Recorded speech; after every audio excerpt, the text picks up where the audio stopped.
हमारा चैप्टर है work energy and power या वर्क पावर एनर्जी। तो एक्चुअली क्या होता है बच्चे, ये हमने अपनी 9th क्लास में भी पढ़ा था और 9th क्लास में कुछ बेसिक चीज़ें पढ़ी थी। एक्चुअली क्या होता है, वर्क और एनर्जी इंटर रिलेटेड होता है। कैसे? अगर हमारे पास एनर्जी है तो हम वर्क कर सकते हैं, और जब हम वर्क करते हैं तो हम उसे एनर्जी में कन्वर्ट कर सकते हैं। कैसे? जैसे मान लो अगर मेरे में ताकत एनर्जी है तो मैं उससे वर्क परफॉर्म कर सकता हूँ, और जब हम कोई वर्क परफॉर्म कर सकते हैं उसको एनर्जी में कन्वर्ट करते हैं। जैसे कि विंड पावर प्लांट या फिर हाइड्रो पावर प्लांट। तो हाइड्रो पावर प्लांट में वर्क एनर्जी में कन्वर्ट होता है। कैसे? जब पानी से हमारी टरबाइन घूमती है और जो वर्क मिलता है वाटर के फ्लो की वजह से जो वर्क मिलता है वो इलेक्ट्रिक एनर्जी में कन्वर्ट होता है। या फिर मान लो अगर हमारे पास कोई बोतल है, ये अगर इसके अंदर पानी हम इसको शेक करें तो हम वर्क कर रहे हैं और इसे थर्मल एनर्जी हीट एनर्जी में कन्वर्ट हो जाएगा, गर्म हो जाएगा। तो ये कन्वर्जन वगैरह है, ये जो बेसिक चीज़ें हैं जो हम लोग 9th क्लास में पढ़ते थे। बट देखो बच्चे, जब हम वर्क की बात करते हैं तो एक्चुअली वर्क बहुत टाइप के होते हैं, बट फिजिक्स में वर्क को जब हम पढ़ते हैं तो उसमें हम उसको थोड़ा अलग टाइप से पढ़ते हैं।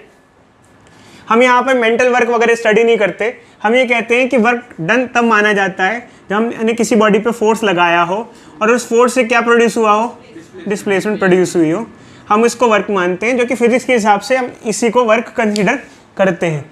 ये हमारा वर्क होता है, फिजिकल वर्क कहलाता है काइंड ऑफ। तो एक्चुअली जैसे मान लो बच्चे एक ब्लॉक है हमारे पास, और मान लो मैंने इस पर फोर्स लगाया और फोर्स लगाने से इसमें कुछ डिस्प्लेसमेंट प्रोड्यूस हुई है, तो हम इसको कहते हैं कि वर्क डन हुआ है। तो जब हम वर्क डन की बात करते हैं तो हमने 9th क्लास में वर्क डन का फॉर्मूला पढ़ा था।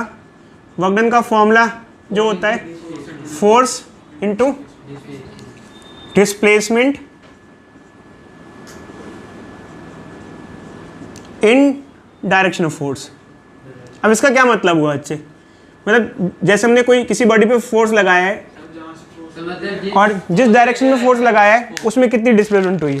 जैसे मान लो एक कंसीडर करते हैं कि एग्जांपल, मैंने इस ब्लॉक पे 10 न्यूटन का फोर्स लगाया और 2 मीटर डिस्प्लेस हुआ, तो वर्क डन कितना हुआ, फोर्स कितना हुआ 10 न्यूटन, डिस्प्लेसमेंट कितनी हुई 2 मीटर, और यूनिट क्या हो गया 20 न्यूटन इंटू मीटर जूल के बराबर होता है। वर्क डन की और एनर्जी की जो यूनिट होती है जूल होती है।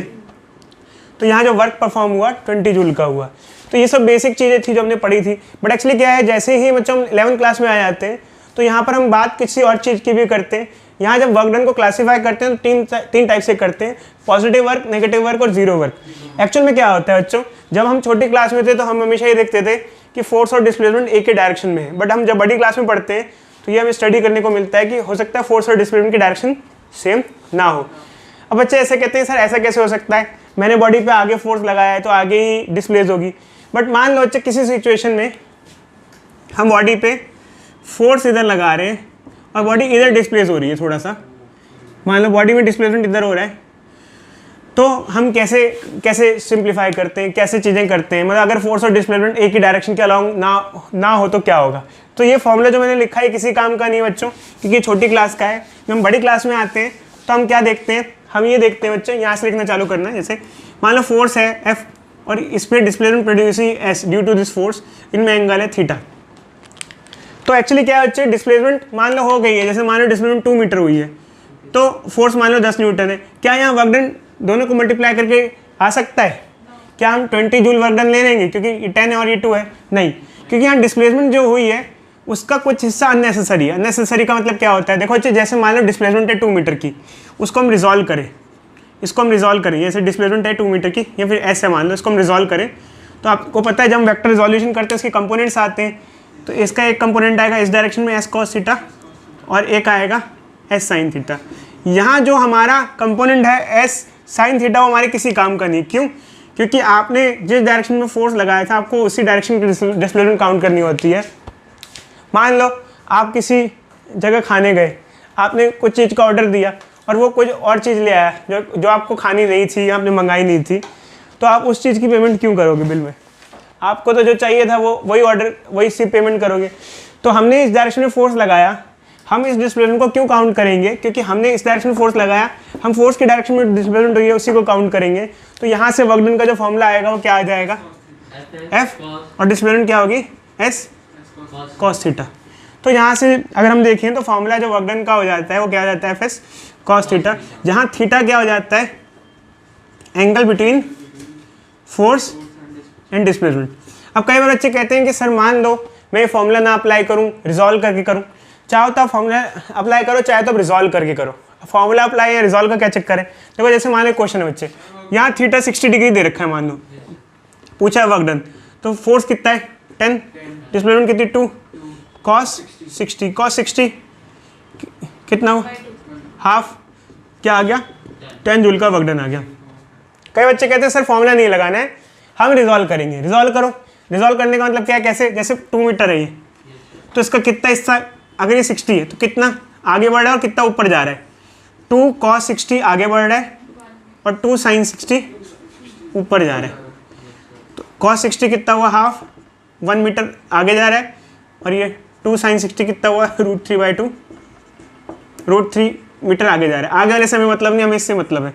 तो एक्चुअली क्या है, वर्क डन देखें तो हमने कितना फोर्स दिया था इस पर 10 न्यूटन का, और हमारी डायरेक्शन में कितनी डिस्प्लेसमेंट हुई है, ये तो जो भी हुई हमारे लिए काम की नहीं, हमारे लिए क्या काम किए 1, तो क्या है 10 जूल। तो आंसर दोनों से क्या है सेम है, बट डिजॉल्व करने से अच्छा आप डायरेक्टली क्या यूज़ करो, फॉर्मूला यूज़ करो।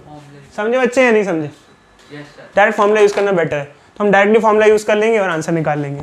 देखो बच्चे चलिए से आगे बढ़ते हैं। इसके बाद बच्चे जब हम लोग वर्क डन की बात करते हैं तो वर्क डन का फॉर्मूला होता है FS cos थीटा। अब एक्चुअली क्या है कि देखो बच्चे, अब जरूरी नहीं है फोर्स और डिस्प्लेसमेंट एक ही डायरेक्शन में हो, कुछ एंगल हो सकता है उनके बीच में। देखो बच्चे जब हम cos थीटा की बात करते हैं तो cos थीटा पॉजिटिव होता है अगर थीटा 0 to 90 डिग्री हो। तो अगर हम देखें यहाँ 0 से 90 डिग्री कोई भी वैल्यू पुट करें, 0 से 90 के बीच की, मतलब theta greater than equal to 0 and less than 90, क्योंकि 90 पे 0 हो जाता है, ध्यान रखना। तो उस केस में cos थीटा पॉजिटिव होता है। ये एंगल कैसा हुआ, एक्यूट एंगल हुआ, एक्यूट एंगल हुआ। ऐसे केस में वर्क डन की वैल्यू पॉजिटिव रहती है। पॉजिटिव कैसे रहती है, अगर cos थीटा पॉजिटिव होगा तो वर्क डन भी पॉजिटिव होगा। जैसे मान लो कोई एक रैंडम सा केस ले हम, जैसे फोर्स ऐसे लगा एक बॉडी पे और डिस्प्लेसमेंट ऐसे हो रहा है, तो इसमें पॉजिटिव वर्क डन होगा। अब पॉजिटिव वर्क डन कैसे, मतलब देखो अच्छे, पॉजिटिव वर्क डन मतलब कि मैथमेटिकली तो ऐसे हो गया कि cos थीटा एक्यूट एंगल है, एक्यूट एंगल है तो वर्क डन पॉजिटिव होगा। और थियोरेटिकली ऐसे कि जैसे मान लो अगर मैं किसी बॉडी पे फोर्स लगाता हूँ, उसमें डिस्प्लेसमेंट होती है, तो जिस डायरेक्शन में मैंने फोर्स लगाया उसका कोई ना कोई कंपोनेंट डिस्प्लेसमेंट का इस डायरेक्शन में रहेगा। इसको हम पॉजिटिव वर्क काउंट करते हैं। जैसे आमतौर पे कोई भी हम एक बॉडी पे फोर्स लगाया, उसमें कुछ डिस्प्लेसमेंट हुई, तो हम उसे पॉजिटिव वर्क काउंट करते हैं। सेकंड आता है नेगेटिव वर्क। नेगेटिव वर्क, अब इसमें थोड़ा समझने में दिक्कत होती है। जैसे मान लो लेट अस कंसीडर बच्चे, एक बॉडी पे हमने फोर्स लगाया आगे की तरफ और डिस्प्लेसमेंट हो रही है पीछे। अब आप कहोगे सर ऐसा कैसे हो सकता है, बस बच्चे भी रुकना, थोड़ी देर में मैं आपको सब समझाता हूँ कि ऐसे कैसे पॉसिबल हो सकता है। क्योंकि स्टार्टिंग में अगर हम कहें तो आप एकदम से कहोगे कि सर ऐसा कैसे हो सकता है, बिल्कुल पॉसिबल नहीं है। मैं फोर्स आगे लगा रहा हूँ, डिस्प्लेसमेंट पीछे कैसे हो रही है बताते हैं। बट मान लो बच्चे इसमें एंगल 180 होता है, कोई बच्चा बताएगा cos 180 कितना होता है, -1 होता है। अगर -1 पुट किया तो वर्क डन, ये वैल्यू होगी पूरी नेगेटिव हो जाएगी, तो वर्क डन नेगेटिव होगा। कब होता है ये, जब एंगल ऑब्ट्यूस हो, मतलब थीटा 90 से बड़ा हो और 180 जितना हो, तब नेगेटिव वर्क होता है। अब क्वेश्चन ये राइज होता है कि सर मुझे नहीं समझ में आया, कभी मैंने ऐसे जिंदगी में देखा है कि बॉडी पे फोर्स आगे लगा रहा हूँ, डिस्प्लेसमेंट पीछे हो रहा है। देखो एक्चुअली क्या होता है, ये एक्चुअली हमको लगता है कि एक बॉडी पे किसी टाइम पर एक ही फोर्स लग रहा हो, ऐसा हमको लगता है, ऐसा नहीं है। हो सकता है किसी बॉडी पे एक टाइम पर मल्टीपल फोर्सेस लग रहे हो, जैसे मुझ पे हो सकता है इस बार मल्टीपल फोर्सेस लग रहे होंगे, और भी कुछ सिचुएशन ऐसी हो सकती है। अब देखो अच्छे, जैसे मान लो हम एक एग्जांपल लेते हैं यहाँ पर, उससे आपको थोड़ा डिटेल में समझाते हैं। देखो बच्चों, अगर हम बात करें नेगेटिव वर्क की, तो जैसे कि मैंने आपको बताया कि आप लोग सोच रहे हो कि ऐसा कैसे हो सकता है एक बॉडी पे हम फोर्स आगे लगाए, उसमें डिस्प्लेसमेंट पीछे हो रही हो, ऐसा कैसे पॉसिबल हो सकता है। देखो बच्चे एक्चुअली क्या होता है, कई केसेस में ऐसा होता है, जैसे मान लो हमारी एक व्हीकल चल रही है, बाइक चल रही है और रेड लाइट आ रही है, तो मैंने इंजन को ऑफ कर दिया और इंजन ऑफ हो गया, बट फिर भी भाई साइकिल है, जैसे मान लो साइकिल है, बाइक है, आपने पैडल मारना छोड़ दिया, फिर भी वो एकदम से रुक जाएगी क्या, चलती जाएगी चलती जाएगी। तो मान लो साइकिल धीरे धीरे चल रही है, अब क्या हुआ बच्चे कि वो अपने आप रुक नहीं रही है, तो हमको क्या लगाना पड़ रहा है, ब्रेक लगाना पड़ रहा है। या मान लो चलो अपने आप रुक रही हो, अपने आप अगर मान लो साइकिल पे हम पैडल मारना छोड़ दे, वो रुक जाती है कुछ टाइम में, क्यों रुकती है बता सकते हो? क्योंकि फ्रिक्शन लगता है। अब देखो बच्चे, मान लो हमने साइकिल पे पैडलिंग छोड़ दी है, फ्रिक्शन पीछे लग रहा है, फिर भी हमारी साइकिल थोड़ी सी आगे चल के ही रुकेगी, एकदम से रुक तो नहीं जाएगी ना। तो फ्रिक्शन फोर्स पीछे लग रहा है, बट फिर भी डिस्प्लेसमेंट किधर हो रही है? आगे हो रही है। तो यहाँ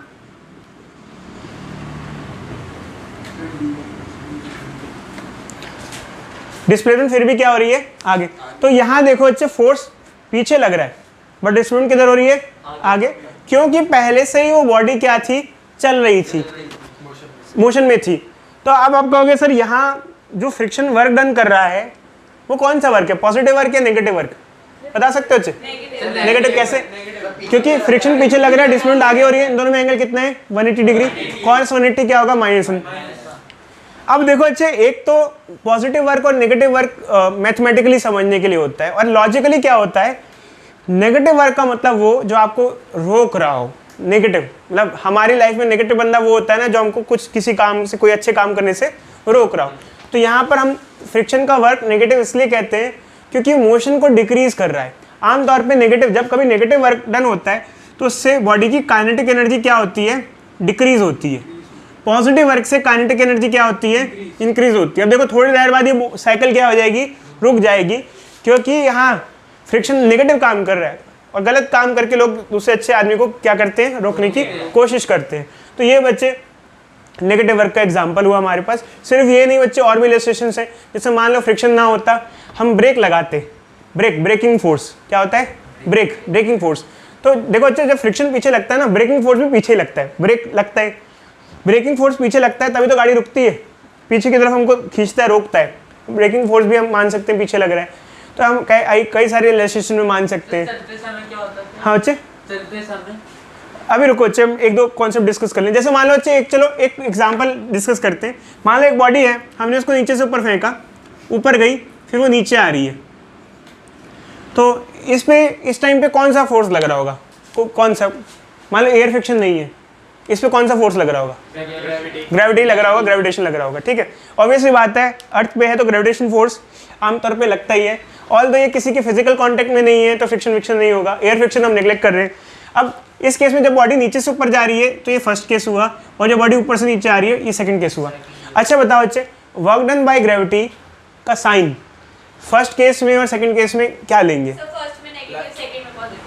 देखो जब फर्स्ट केस में बॉडी ऊपर जा रही है, डिस्प्लेसमेंट किधर हो रही है? ऊपर। ग्रेविटेशन किधर लग रहा है?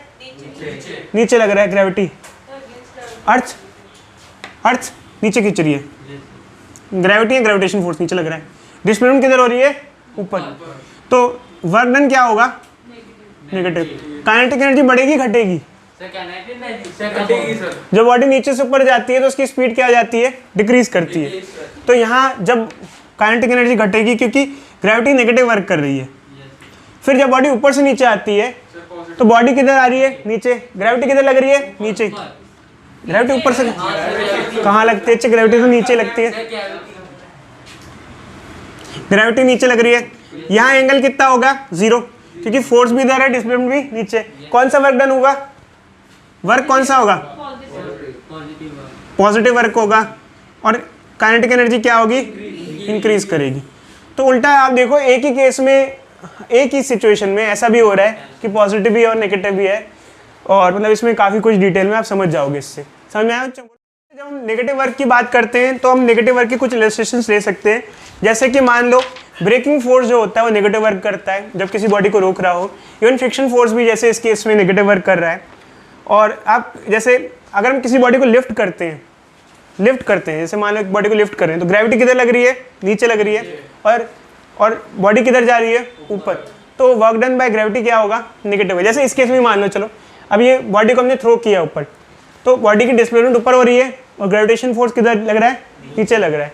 तो यहाँ पर नेगेटिव वर्क का एग्जांपल हुआ। अगर आपसे कोई पूछे कि नेगेटिव वर्क का कोई एग्जांपल बताओ, तो आप ये कहो कि जब हम किसी बॉडी को नीचे से ऊपर थ्रो करते हैं तो बॉडी की डिस्प्लेसमेंट ऊपर हो रही होती है, ग्रेविटेशन फोर्स किधर लग रहा होता है? नेगेटिव नीचे लग रहा होता है। इन दोनों में अगर एंगल लो तो कितना होगा?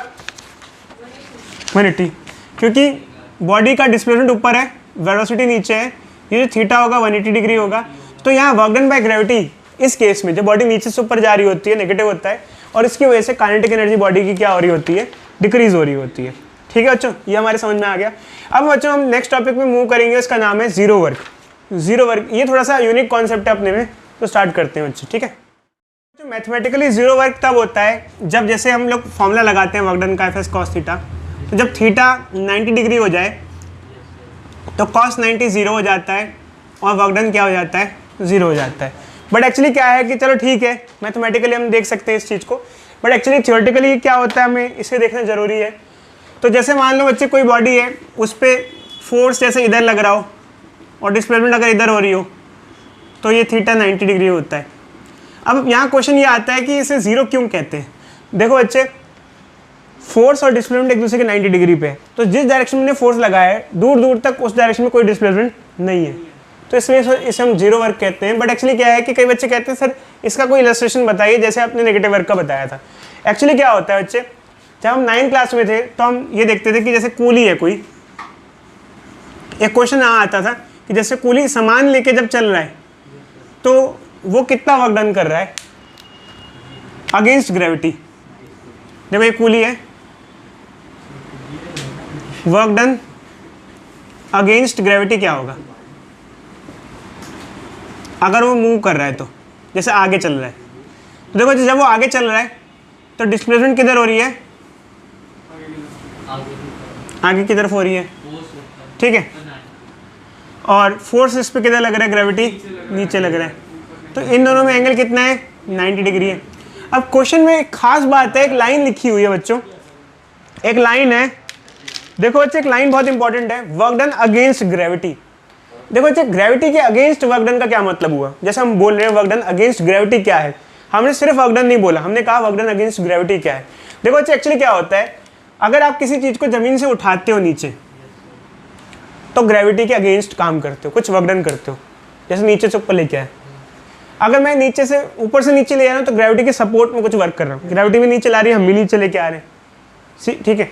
बट मान लो अगर मैं किसी चीज़ को ऐसे लेके जा रहा हूँ तो ना मैं ग्रेविटी की डायरेक्शन में जा रहा हूँ या ना ग्रेविटी के अपोजिट, मेरा ग्रेविटी से कोई लेना देना नहीं है, ना कोई लड़ाई है, ना मैं ऊपर ले जा रहा हूँ ना नीचे ले जा रहा हूँ। तो इस सिनेरियो में या इस सिचुएशन में हम ग्रेविटी के अगेंस्ट कुछ काम नहीं कर रहे हैं, ग्रेविटी के सपोर्ट में भी नहीं कर रहे, हम न्यूट्रल हैं। क्या है, न्यूट्रल। ना हम सपोर्ट कर रहे हैं, जैसे मान लो मैंने डंबल उठाया तो ग्रेविटी के अगेंस्ट किया, नीचे रखा तो ग्रेविटी जैसे नीचे लग रही है हम भी नीचे जा रहे हैं। बट मान लो मैं इधर ले जा रहा हूँ तो ना मैं ग्रेविटी के अपोजिट में हूँ, ना ग्रेविटी के अपोजिट उसको ऊपर ले जा रहा हूँ, ना ग्रेविटी के सपोर्ट में उसको नीचे ले जा रहा हूँ, मैं न्यूट्रल हूँ।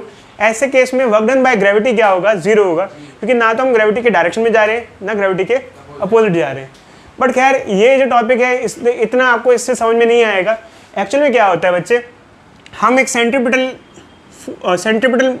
और सर्कुलर मोशन का एग्जांपल लेते हैं। देखो जी, जब हम सर्कुलर मोशन पढ़ाते थे तो हम एक टॉपिक पढ़ाते थे जिसका नाम होता था यूसीएम, यूनिफॉर्म सर्कुलर मोशन।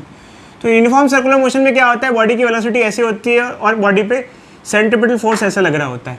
तो मैंने आपको बताया था कि आपने शायद इस केस में देखा हो कि जब फोर्स वेलोसिटी के परपेंडिकुलर होता है तो ना ही उसकी स्पीड बढ़ती है ना स्पीड घटती है। मैंने आपको बताया बच्चों, जैसे मान लो किसी बॉडी पे कोई एक बॉडी है, जैसे एक बच्चा साइकिल चला रहा है तो उसकी वेलोसिटी आगे है, आप उस पर आगे फोर्स लगाओ, सपोर्ट करो तो उसमें उसकी काइनेटिक एनर्जी बढ़ेगी, पीछे लगाओ तो उसमें उसकी काइनेटिक एनर्जी घटेगी, परपेंडिकुलर लगाओ तो ना काइनेटिक एनर्जी बढ़ेगी ना घटेगी, क्योंकि यहाँ अगर वेलोसिटी इधर है तो डिस्प्लेसमेंट भी इधर होगी, तो इन दोनों में एंगल, फोर्स और डिस्प्लेसमेंट में एंगल कितना हो जाएगा, 90, वर्क डन जीरो हो जाएगा। जब वर्क डन जीरो होता है तो ना ही काइनेटिक एनर्जी बढ़ती है ना ही काइनेटिक एनर्जी घटती है। मैंने आपको बताया बच्चे, तो यूनिफॉर्म सर्कुलर मोशन में आपको बता रखा है बच्चे, बॉडी उसी स्पीड से घूमती रहती है, फोर्स सिर्फ जो लगता है वो सिर्फ डायरेक्शन चेंज करता है, बॉडी की वेलोसिटी चेंज नहीं करता है। समझ में आया या नहीं आया? तो ये हमारा एग्जांपल होता है जीरो वर्क का, ठीक है बच्चों। तो बच्चों हमें क्वेश्चन दिया हुआ है कि एक बॉडी को हमने नीचे से ऊपर 20 मीटर पर सेकेंड की स्पीड से फेंका है, इधर उस बॉडी का जो मास है वो 1 kg है बच्चे, इसको हमने फेंका है। तो जब ये बॉडी नीचे से ऊपर जाएगा और फिर उसका मोशन नीचे से ऊपर तो होगा, फिर ऊपर से नीचे होगा, पूरा एक कंप्लीट मोशन होगा, तो ग्रेविटी नीचे से ऊपर में कितना वर्क डन करेगी, ऊपर से नीचे में ग्रेविटी कितना वर्क डन करेगी और नेट वर्क डन कितना होगा। सबसे पहली बात ये कि कितनी हाइट तक जाएगा। देखो अच्छा, एक्चुअली हम वर्क डन की बात करते हैं, वर्क डन होता है एफ कॉस थीटा, तो डिस्प्लेसमेंट कितना होगा नीचे से ऊपर में। अगर आपको नीचे से ऊपर में डिस्प्लेसमेंट निकालना है तो बच्चा हमें इनिशियल वेलोसिटी दी हुई है 20 मीटर पर सेकंड। जब body top most height achieve करेगी तो उसकी वेलोसिटी क्या हो जाएगी, 0 मीटर पर सेकंड। तो हम फॉर्मूला लगाएंगे v square minus u square is equal to 2as, जिससे हमें पता चलेगा बॉडी मैक्सिमम कितनी हाइट पे जाएगी। तो v कितना हो जाएगा 0 का स्क्वायर, u कितना है 20 का स्क्वायर, 20 का स्क्वायर क्या हो जाएगा 400। एक्सेलरेशन ड्यू टू ग्रेविटी को -10 ले लेते हैं, डिस्प्लेसमेंट को s ले लेते हैं, माइनस से माइनस कट जाएगा बच्चे, ये आ जाएगा 400, ये हो जाएगा 20s। s कितना हो जाएगा बोलो बच्चे 20 मीटर हाइट पे जाएगा। जब हम ये अप्लाई करेंगे फर्स्ट नीचे से ऊपर के लिए, तो फोर्स कितना लग रहा है इस बॉडी पे, देखो बच्चे ग्रेविटी का फोर्स कितना लग रहा है, फोर्स होता है mg, मास कितना है 1 और g कितना होगा 10, तो 10 न्यूटन लग रहा है।